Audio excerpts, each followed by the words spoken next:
Thank you, Rachel. I greatly appreciate it. I don't know about that business about being the most powerful, among the most powerful women in America. Impress my children, let me tell you, I still had to wash clothes and cook and do that sort of thing. It is really wonderful to be here. It's an honor to be able to be present and to be able to share with you the work that I've been doing and that many other people have been doing for really the past 25 or more years. I want to tell you, as I begin, that I was in Rwanda week before last. I was in Kenya and I was in Rwanda. But in Rwanda, which you know is a country that has suffered so much and is just really building itself back up, I had just met with one of the ministers, the Minister of Commerce and Investment, and I was actually pushing my time to get to the airport. I was late, and I was getting ready to leave, and one of the sort of, I guess, more junior people on the staff came up to me and said, you know, I would like to know more about you and know more about your organization. I said, you know, I really have to leave. I can't do this. Why don't I just give you my card? And he said, no, that's all right. He took my card and he said, I will Google you. And I thought, you know, this man spoke Kiswahili in his home. I don't know how to say Google in Swahili, but you begin to see the power and the force that really covers the world. And you really should never forget that in the work that you're doing. Let me take this time then to tell you about microfinance and to tell you about how microfinance has developed over the past more than 25 years. The backdrop to understand microfinance is really what happened about 30 years ago in most of the societies around the world, which was a time when poor people, mostly living in rural areas, started really migrating into the cities. This happened in Latin America, it happened in Africa, it happened in Asia. And you begin to see that people were moving because the cities really held great promise for them. It was in the cities where they could find work, where they could actually hopefully raise their families, where there was the opportunity for a better life. But poor people coming from rural areas were completely unprepared to face the difficulties and the challenges of urban living, especially in cities that are so chaotic, as we know, in Latin America and everywhere else. So you began to see the same dynamic taking place, whether it was in Lima, Peru, or in India, or in many, many cities in Africa. And you began to see people arriving into the cities and creating their own businesses because there were really no jobs for them in the cities, and creating what came to be called an informal economy, an informal business, which is really the way most people survive in developing countries.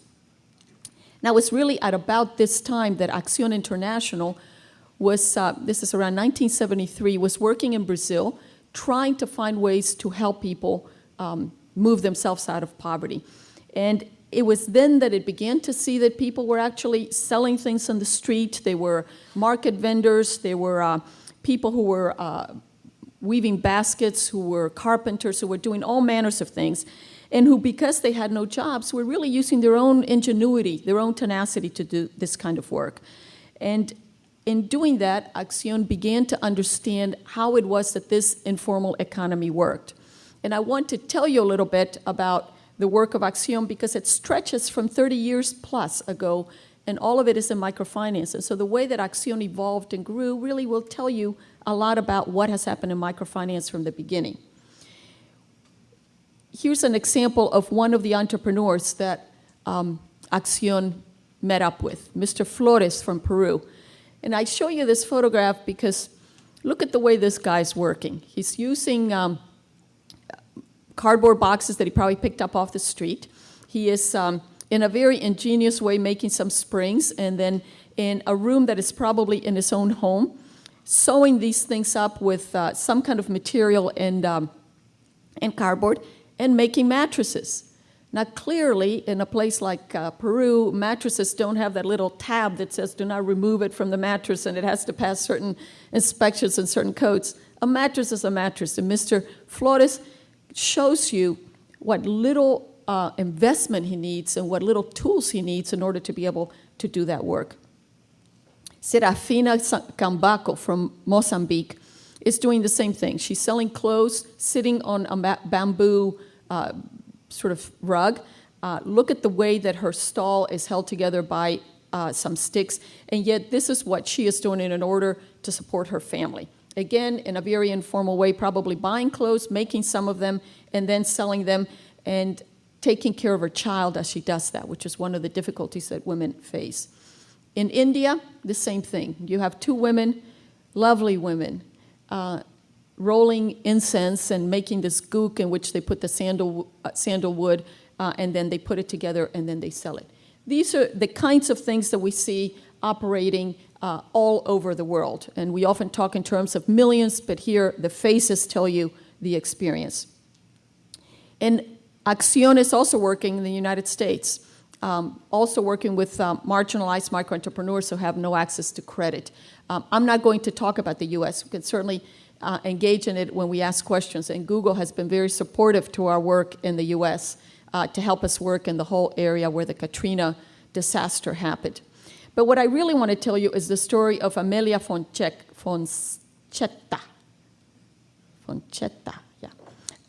who is from Colombia and who is a client from ACCION's program there. I met her last year, and she told me her story. Amalia has been a client of ACCION's program since 1987. And I think if we look at how she has grown her business and how she has evolved in the past almost 20 years, you will get a much better sense of what has happened in microfinance. So her story is the way that I will illustrate what I'm talking about. Amalia is 55 years old, but she grew up in the rural areas in Colombia, and when she was 14, she was an orphan and moved to the city to be a maid. Maids, probably some sort of kind of servitude type of life. Years later, she married a day laborer, and they started a family, and they were really barely making to survive. When she started having children, she had to leave her job as a maid. She really could not work. Now, at about the same time, ACCION was actually trying to figure out how to make loans to tiny businesses because it had just figured out that they existed and really wanted to build on that energy, on that strength that it had seen. And it really became clear that what people needed was access to capital. They needed smaller loans. They needed some way in which they could have the resources to then be able to buy the things they needed. And they were living in countries where the banking system, we can't even imagine that here, but the banking system in these countries, in my own country in Bolivia, reaches maybe 1% of the population. So their alternative were the money lenders, where they could actually get loans. But the money lenders lend you what they call the 5-6 ratio. I give you 5 in the morning, you pay back 6 in the evening. Figure that out as interest rates, 10 to 15% a day. So clearly, poor people were putting all of their money in the pockets of the money lenders and not really being able to pull themselves out. So this is where ACCION came in. So its mission was really very, very clear. Its mission was what it says there. And the idea of enabling people to work their way out of poverty is a concept that I say really is the reason why everyone that's working in microfinance is doing this work. And we'll concentrate here in talking about microloans and other financial services. We won't talk so much about that whole other area of providing training, which ACCION also does and many others do. But this mission, this effort was one way in which one could think about how to make loans, how to be able to reach people who had no collateral, who had nothing written on paper, many who had almost no education, and extend capital to them. You can't use your traditional thinking as a banker to be able to do this. It was in that process that ACCION then developed a model, and this model was also developed in other parts of the world, interestingly, almost simultaneously. It consisted, if you look at the whole box called HOW, of a process of forming solidarity groups, which were really people that knew each other, that each had a business, forming a group of 4 to 5 people, and trusting each other enough that if you extended one loan to the whole group, they were willing to guarantee each other's loans. ACCION came up with the idea of charging interest rate. And this went absolutely against the grain. How can you charge an interest rate to a person who is poor? ACCION insisted that if we're going to make this sustainable, you have to cover your costs. Therefore, you have to charge an interest rate, which compared to the 5-6 was really just almost insignificant.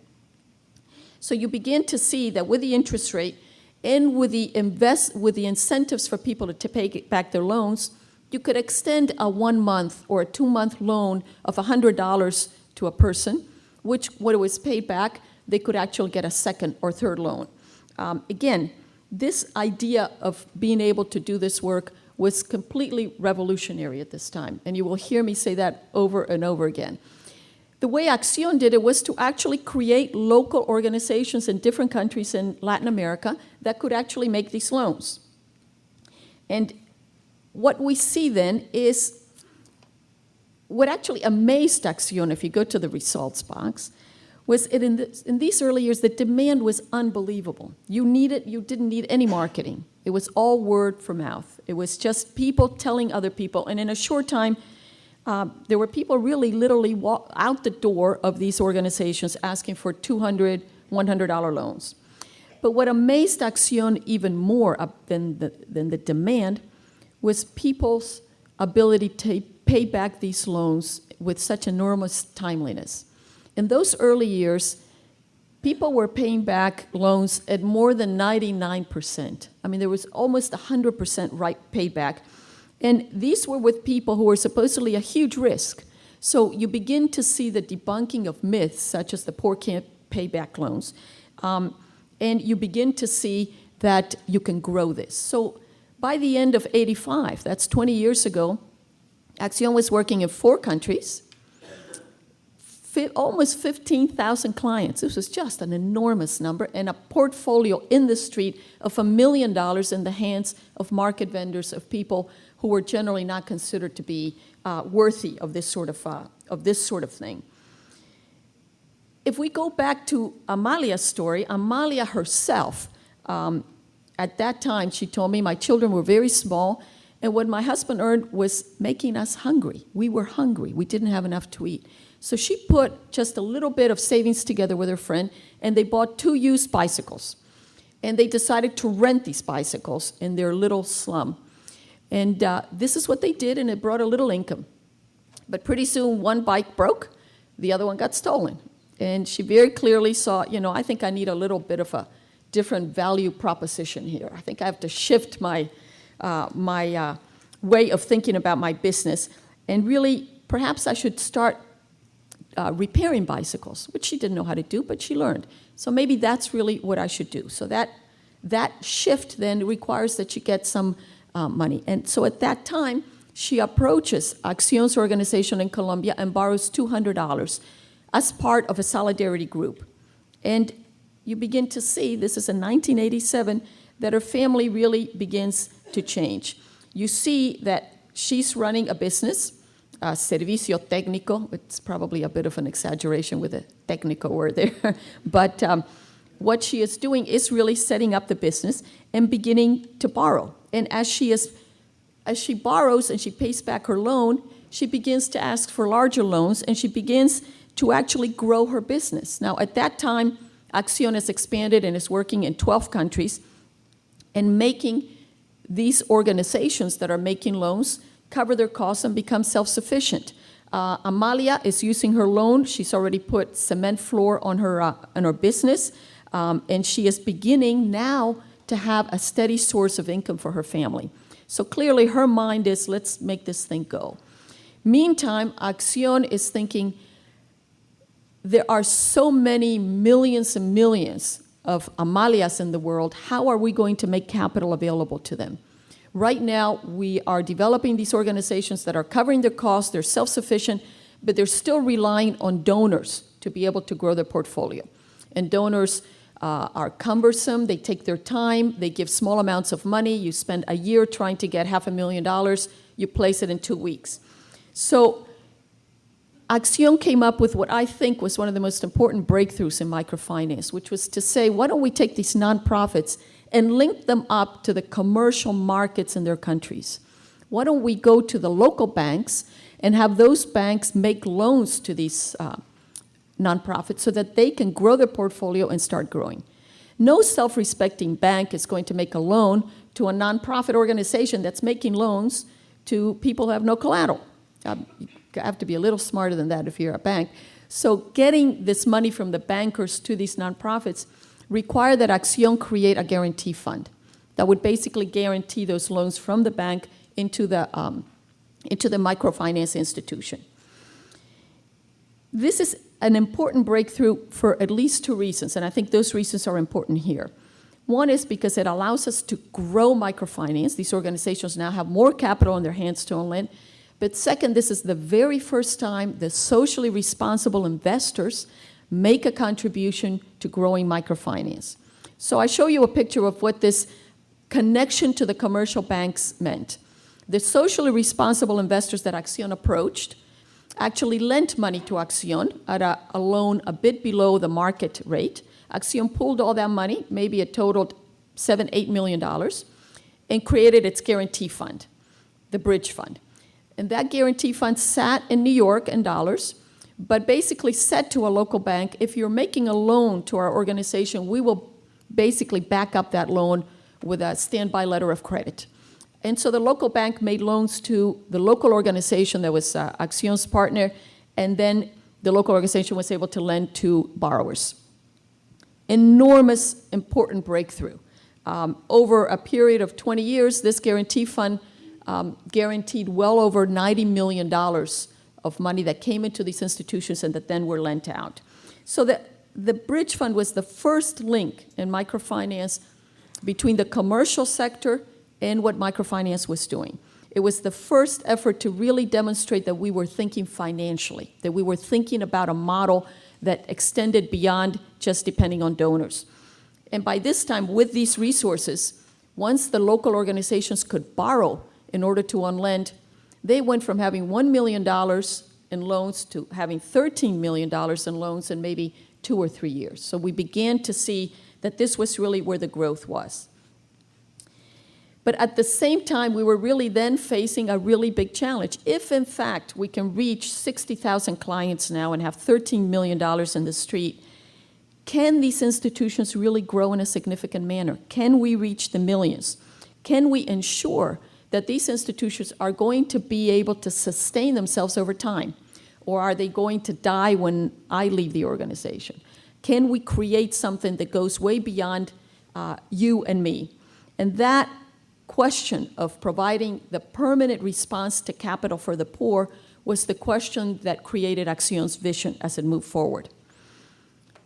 We see that as we're doing this, Amalia continues to grow.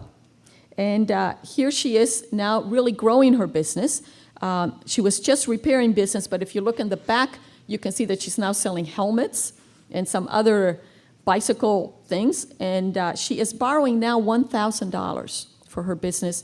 She's doing something to that bike tire that I'm not quite sure what she's doing. I don't know much about bike tires, but she's engaged now in really professionalizing her work. Now, as she grew, many others were growing, and many others were depending on this capital in order to move this forward. And it was at that point that ACCION made a move that I think really revolutionized microfinance and is the basis on which now we see the growth of the whole industry, in which Rachel really made a reference to. What ACCION did was it took its nonprofit in Bolivia, and it decided to take it. It had grown, it was self-sufficient, it was reaching almost 20,000 people, and it decided to turn it into a bank, a formal, regulated, licensed bank that would actually be able to operate the way any other bank operated, which meant it could also capture savings and let people have the possibility to save their money in a place that would actually be safe, secure, and trustworthy. And it also meant that as a bank, it could just expand as fast as it wanted because it would have capital would no longer be a bottleneck. But think about taking the regulators from Bolivia to try to understand who this bank was going to lend money to. You literally had to take them by the hand and say, see this seamstress? She is a client. See this woman selling onions on the street? She's another client. And this is what our portfolio looks. 99% of them pay back. So you're combining two worlds in a developing country that have been separated forever. And the power of that becomes enormous because then you begin to see the creation of the first bank in microfinance, BANCOSOL. And I'm so happy that it's in my country because, when you're from Bolivia, you're used to being at the bottom of the barrel all the time. You just grow up that way and you know it. But in Bolivia, we created this first bank, and it was the third breakthrough. And this photograph for me really symbolizes everything that microfinance has become. This is an indigenous woman who may have a second or third education, who speaks Quechua and maybe a little Spanish, who was walking in the front door of a bank when she was never even allowed to even think about stepping on the sort of marble floor banks in the downtown areas of La Paz. And you can see the dignity, you can see the assurance, you can see the hope in her face. That's what BANCOSOL is about. And other microfinance institutions around the world, and certainly those that ACCION was working with, saw this. And they began to see that this was the way to go. There were many naysayers when this was done. This is not going to survive. How can you think that you're going to operate a bank like this? Or this bank is actually going to forget these people and is going to really start lending to the wealthy because, let's face it, making a $20,000 loan is a lot cheaper than making a $100 loan. So the idea was that that's what would happen.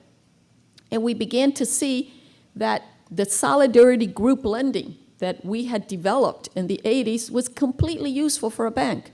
So you have here in BANCOSOL the loan officer sitting there with a group of solidarity group members. Those women probably are market vendors. A couple of them are probably, cooking food. I mean, women basically extend what they learn in the household in order to earn a living because they don't have many skills.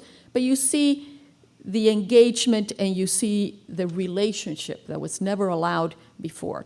This is the area that demonstrates the kind of pioneering work that was done by BANCOSOL that really led to the creation of banks around the world.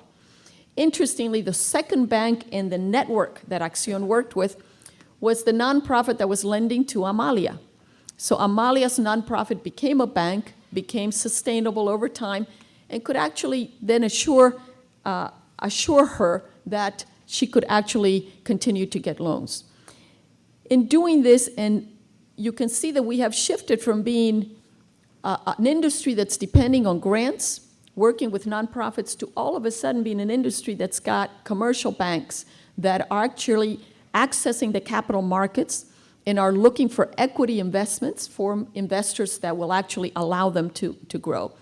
So ACCION's role then really evolves from being more than the organization that provided the technical assistance and the training and helped these organizations grow to one that actually became an investor in these banks. And we wanted to become an investor, not because we wanted to make a killing, we wanted a return because we related to this in a financial way, but we wanted to make sure these banks maintain their social mission and continue to lend to the women that we see in this slide. And as investors sitting at the board of directors of these banks, then we could actually do that. So you begin to see that the business model that ACCION develops in some ways is a business model that has been now replicated by other organizations. It has a technical assistance component. It has an equity component that allows ACCION to then invest. And the whole thing is oriented towards creating microfinance institutions that are viable, that are regulated, and that are supervised so that you can depend on the rigor of their financial activity. There's nothing hidden in there. And they can start out as nonprofits, NGOs, and they can become banks, or they can start as small banks that did something else and then convert into this. Or interestingly, they can start as large banks because a growing number of banks, even international banks, are beginning to see that this is really a way in which they can work. So ACCION's work then through its network of institutions that it had created initially in Latin America and now Africa and moving into Asia. In 2005, that $1 million portfolio that I told you about had now become a portfolio of $1.3 billion. And that 15,000 people, then 60,000 people have now become almost 2 million that have loans that average about that amount. So the model then is one that you can see now can begin to think about being able to grow. Quickly, I tell you about what is technical assistance. What is it that we are providing these institutions. What is ACCION providing? And there are many others that are also providing technical assistance. Well, we're starting them up from scratch. We're helping them grow, as I've told you. And in some cases, we're helping them transform into banks, which I put there as one word, and it's usually 2 years of really hard work. But that's what is important. We're teaching them how to make loans in solidarity groups, individual loans, other types of loans, how to set up their own MIS systems, how to provide training. And we at ACCION have our own R&D department that is actually innovating so that we can then actually deploy this in the organizations that we're working with. And we're deploying in products, whether it's to lend rurally or to lend or to let people have savings, or to provide them with insurance. I mean, you begin to think way beyond just the working capital loan. We're looking at technology. We're trying to see how you take technology, you can apply it so that a loan officer can make use of Palm Pilot and actually be more efficient. We create alliances with Hewlett-Packard, for example, to try these things out in a incredibly faraway place like Uganda. We look to lower the costs so that we can really grow this and have people have fewer, have even lower interest rate charged to them. Right now, over 70 people at ACCION dedicate all of their time exclusively to doing this work and live all over the world. They don't live either in the United States or in any other central area. They're actually working hand in hand with people, which is the way I started working at ACCION. I was one of those people deployed to Honduras for 3 years, and I did learn the difficulty of being able to work in a developing country and trying to set this up. So the technical assistance piece is one piece, and the equity investment is the other piece that is enormously important. ACCION actually created its first equity fund more than 10 years ago, which was a small fund, but it allowed us to invest as a minority shareholder in these banks. And those investments, of course, that fund has been fully invested for a while. But what is really interesting now is that those banks that started in the early 90s and are making these loans are actually now profitable, and they are even distributing dividends. They're all in Latin America. And we are using those dividends to expand our work in Africa. So you begin to see that this system is one that is actually enabling us to really grow. Not entirely, it needs other resources, but it does yield some. So in order to grow, we created another investment company. Rachel referred to it, ACCION Investments, which started out with $20 million in 2003. It's now actually fully committed, and it's investors in it. We're ACCION, but ACCION is only a small investor in it. There are other investors, some private, such as Grey Ghost, and we'll be hearing Sam speak this afternoon. And some investors like the IFC, which is sort of the private sector arm of the World Bank, and investors of that sort. Because it's fully committed now, we're going for a second round of capital, and we're trying to raise enough to take this to 45 million, 50 million range. And this is all buying shares in microfinance banks. And so this part becomes then enormously important because a lot of the investors in this fund will be socially responsible investors, or will be investors that are not different to people like yourselves, that will be interested in being able to support this sort of work. Just to summarize then the piece, if you look back now at what microfinance has done and what I've laid out for you, and you look at what kind of resources it needs in order to be able to grow, I divide this up into ACCION's model, excuse me, and it's not that different from other models. But ACCION's model needs really 3 pillars of different types of capital. It needs grants, and those grants come from family foundations, they come from individuals, they come from other types of foundations, some of which are public, some of which are private. And those grants, we need about $7 million a year, allow us to do some of the technical assistance, some of the training, but they allow us more than anything to innovate, to actually try new products, to try new things, to push the edge of the envelope in microfinance in that area where it's still not sustainable, where you actually do need some grant money. So that part is very important. It's usually the hardest to raise, but without it, you really can't do it. The middle pillar is the pillar that funds the portfolio, that allows you to then own land. And this is done really through debt. What you have here really is different investment funds that exist now in microfinance, debt funds, that then lend money to the microfinance institutions, such as the same way that the local banks do, so that they can actually increase their lending.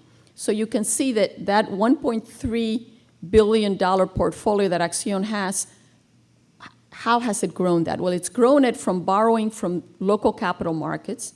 It's grown it through debt instruments that exist. There are several that exist in microfinance, and those debt instruments are actually funded by individuals and institutions that make loans so that that can operate.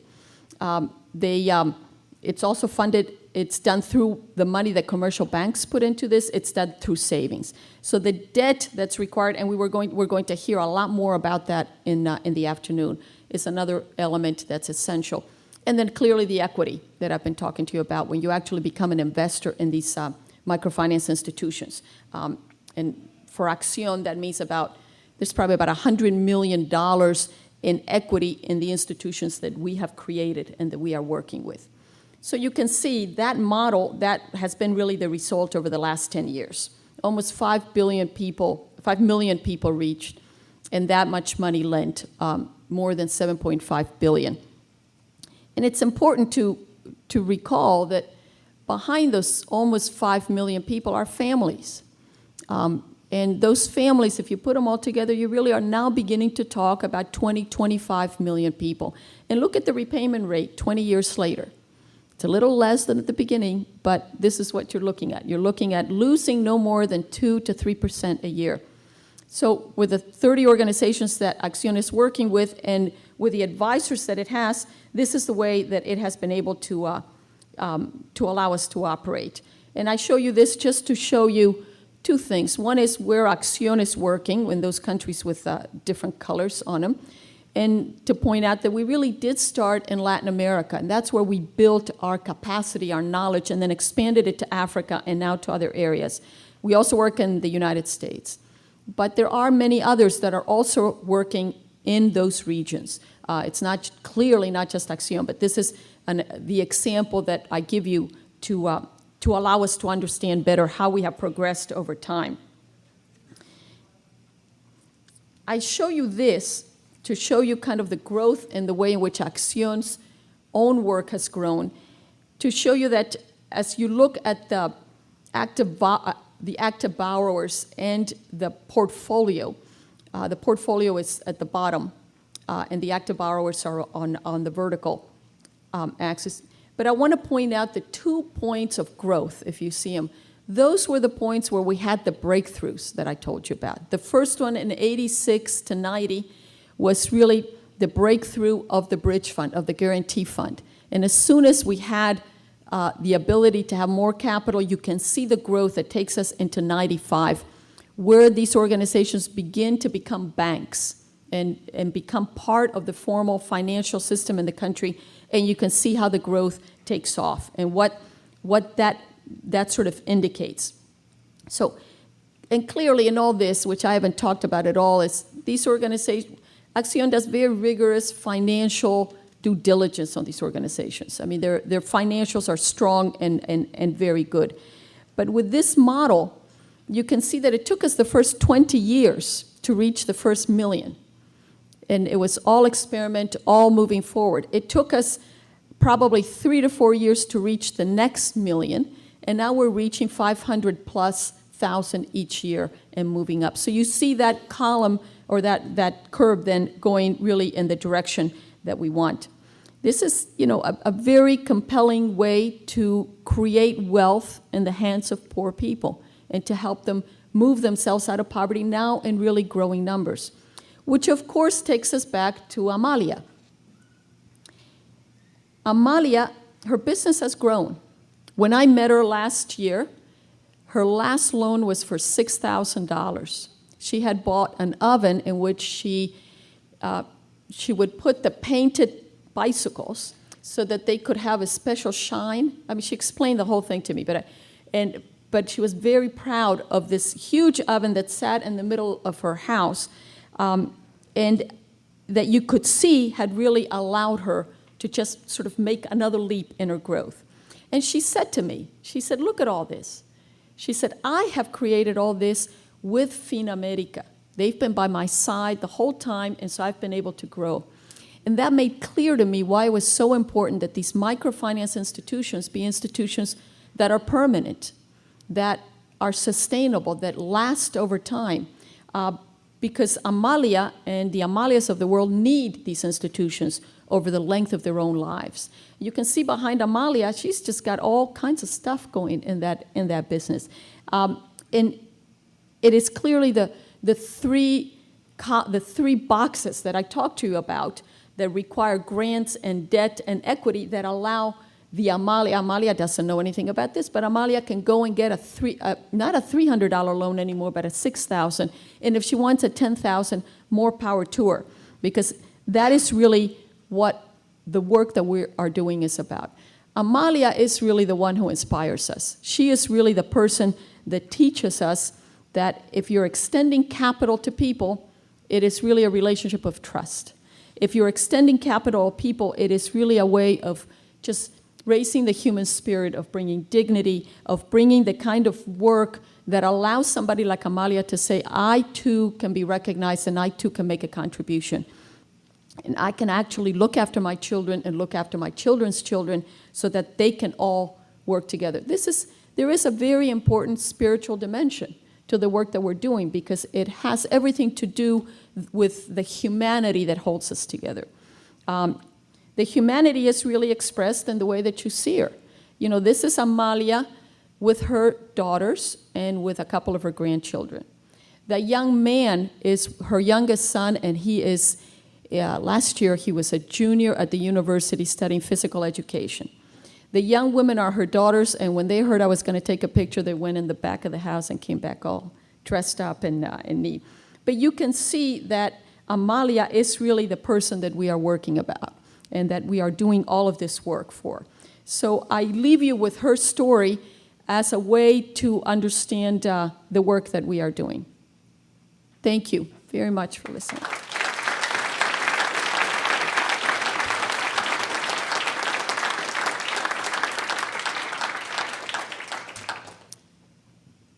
I've said a lot, but I certainly have only covered kind of the surface, and we certainly can open it for questions if there are any. Oh, all right.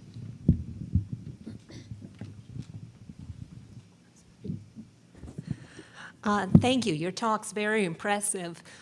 We've heard some wonderful talks at Google, including one by Mohammed Yunus, your contemporary at Grameen Bank. It's hard for us to tell what the differences are between the major microfinance organizations as we decide which to devote our resources to. Could you say anything about their different focuses, techniques, histories? I think the major difference is really two approaches to microfinance. One is an approach that relies more on, you could say, on grant monies or on donations, or that doesn't really focus on making these organizations part of the banking system in their countries. I mean, you can sort of separate those two approaches in microfinance. ACCION is really been the organization that has promoted the more commercial approach for the past really 15 years or more, since it created BANCOSOL in the early 90s. And that dimension is one that requires a business model that really uses commercial principles and that looks for debt, it looks for equity investment, it looks for these institutions to actually operate on not only a sustainable basis, but to actually make a profit and be able to grow with that profit. So that's, I think, one approach that I should tell you, for many years, ACCION stood alone with this approach because, you know, there were many concerns that, you know, were you going to stop lending to poor people? Or if you're making a profit, is this a bad thing when you're reaching poor people? Or does it, you know, is there a double bottom line, one that you can actually work with that has a social dimension, because of who you are reaching, but at the same time, it has a financial dimension because you're creating banks that operate. So that whole model of operating is one that ACCION has basically pushed and pushed, and the results of its own work have led ACCION to continue following it. And now we see more organizations actually following that approach, and we've seen that happen in the past 3, maybe 4 years. So just to give you an idea, there are several other networks, much like ACCION, that work with partners that are also using this approach. Grameen Bank per se is a little bit different because if you're working in Bangladesh, and Bangladesh is, a very different country than really the rest of the developing world, in part because it has so much donated money from the World Bank and from other sources. It's also a country that's so densely populated and so poor, like many countries in Africa particularly, and one where there are 3 or 4 organizations like Grameen Bank that are extending loans. I'm sure you've heard of BRAC, for example, or of ASHA, that are extending loans, but none of them are becoming banks as such. That, for them, that's almost not really, there aren't too many reasons why they would want to do that, because the setting makes it difficult to get a banking license. So those are sort of the 2 approaches that you find. What you also find in microfinance, and this is what you will hear about this afternoon, are the creation of funds that may be associated to an organization like ACCION. I've told you about our funds, or they might just do that. It might just, Microvest, for example, will be speaking, or Grey Ghost will be speaking, and you will understand better how those organizations actually invest in different microfinance institutions or simply lend to those microfinance institutions. So there's most of the direction of microfinance is in the direction of using debt and equity in order to grow these organizations.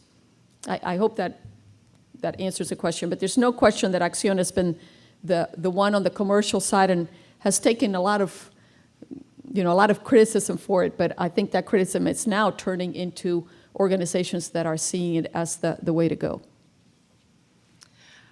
Hello, thank you again, and I was really inspired by Amalia's story.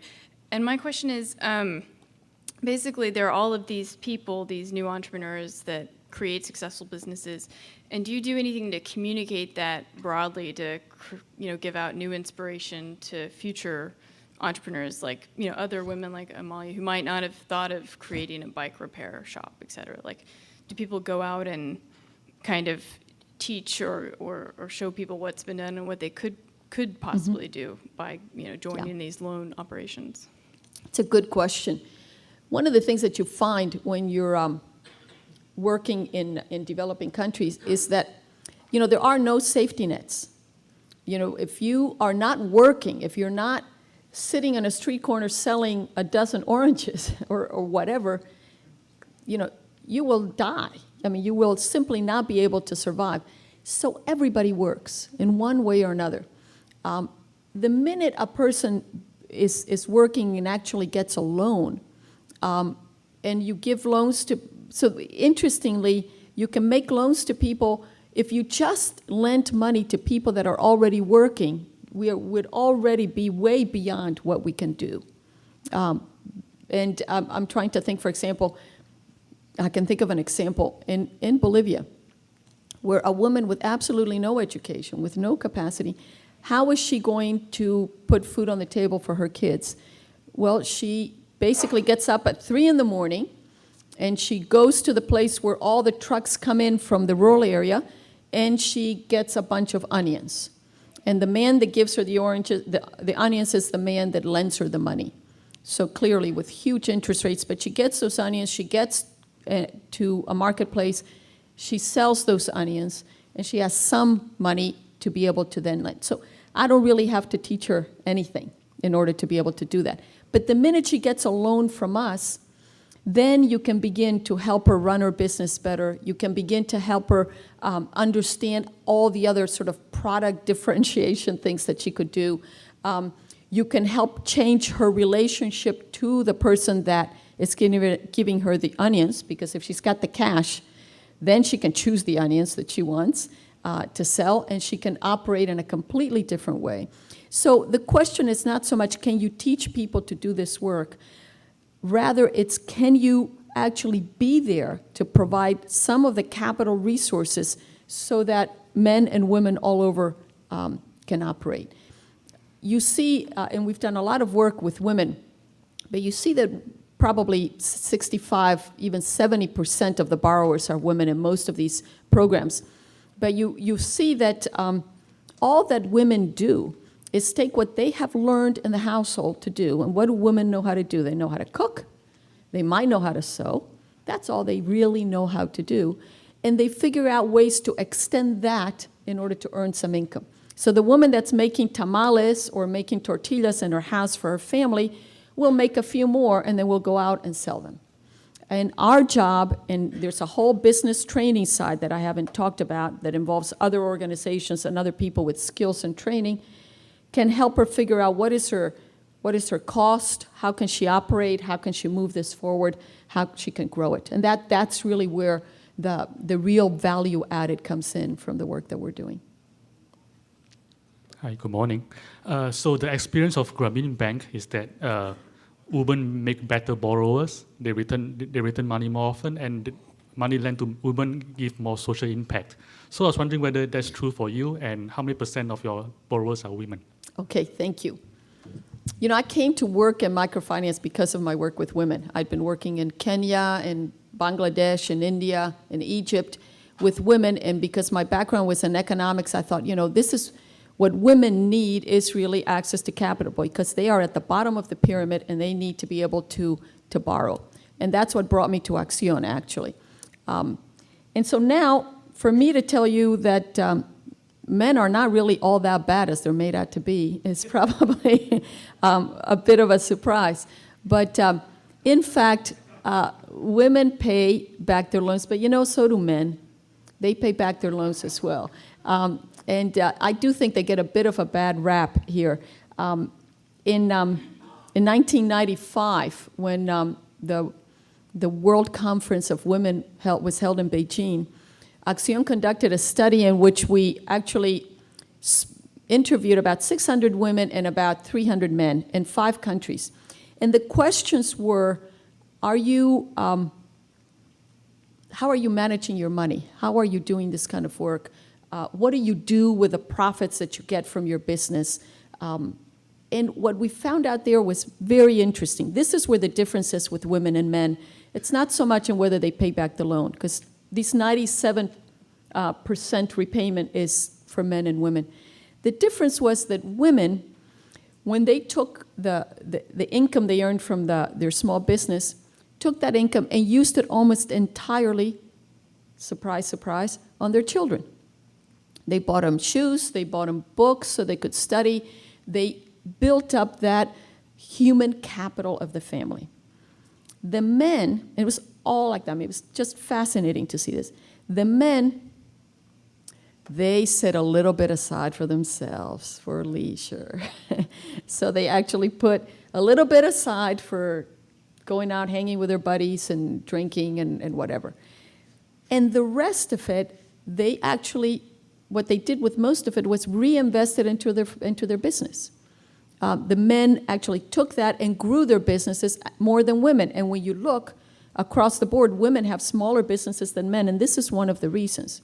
So the paying back is not so much the issue. The real big issue is that when you also ask the women, how many hours do you work a day? They say 14. When you ask the men, they say 9. The difference is all the domestic work and all the child care and all the cooking, all the bringing of the fuel, the wood for fuel. The women do all of that work. So when women become entrepreneurs like this, it is a double burden. It is a double day that they have to take on. And we have not been able to change that anywhere in the developing world. Women continue to assume the full responsibility for the household and the child care. And that changing in those roles has not happened. That's really where from my perspective, part of the empowerment comes in. But the experience of lending to men or to women who are trying to lift their lives out of poverty, my And ACCION's perception is you really have to deal with a household. You have to deal with the men, you have to deal with the women, you have to help them all move themselves forward. Men generally, and it depends on the societies, certainly Muslim societies have more difficulties in this, but men are more than happy to be having their wives borrow. When I was in Rwanda, I also went to Kenya, and I was in Kenya with Melinda Gates, actually. I was taking her to look at microfinance, and we met up with a woman who was selling beans, great big things of beans in Kisumu near Lake Victoria. And we were talking to her, and Melinda asked her, well, what does your husband think about you borrowing? And she said, well, actually, he's right over there. He's got his stall right over there, and he's also borrowing. So and the husband came over, and we laughed, and we carried on. But you began to understand that unless you're able to work with that household as a household, it's very difficult to really help people move up. So the man-woman division is one that I think gets overplayed and may make more sense in Muslim societies where women are held down so far. And putting capital in their hand really gives them a sense of not only dignity but empowerment that is enormously necessary. But I don't think we can generalize that. Last question. Sorry, my answers are so long, I apologize. Where do you see yourselves headed in terms of new products and new directions, and do you see another big breakthrough on the horizon? Good question. Do we need another breakthrough? And, you know, I think the breakthrough that we're going to need is to figure out ways to make capital available to poor people without having to do the bricks and mortar thing, without having to set up branches, to have to actually put in the big investment of doing this. We need to be able to figure out ways of using technology, everything from cell phones to point-of-sale things to all kinds of different ways that might allow us to do a lot of the lending through non-financial organizations, whether it's pharmacies or you know, movie theaters or whatever you would think, or grocery stores. I think there's an enormous amount of work that needs to be done in that area, and we're beginning to see how that work is being done. I think the other big breakthrough is going to be technology per se, and who, you know, am I to say that here? But as you know, that time that you're spending in thinking completely out of the box is the part that will allow you to come up with something. We also need to sort of take a step back and question completely the sort of standard wisdom in microfinance, because that's really the way that ACCION created what it did. It actually went against the grain in several areas. So I think some of that has to happen. We're beginning to bring the big commercial banks into microfinance. That has enormous potential because of their reach, their capital, their infrastructure. So I think the important thing is to maintain a vision that will really take us into the millions, and will really see microfinance as one component of bringing people out of poverty. By no means the only one, but one component that will help people create their own wealth. And if I were to be here 20 years from now, hopefully fully retired, one would hope that we would have broken some of those elements. The other thing is that there are more people pioneering in microfinance. 20 years ago, there was 1 or 2 organizations doing this work. But now, everybody is working, and there's a real effort for people to work together and to advance enough that you can take the technologies and the innovations and make them yield a lot more, a lot faster. So that, I don't know what the new silver bullet is going to be, but I think we see the direction that we're going in. Well, thank you so much.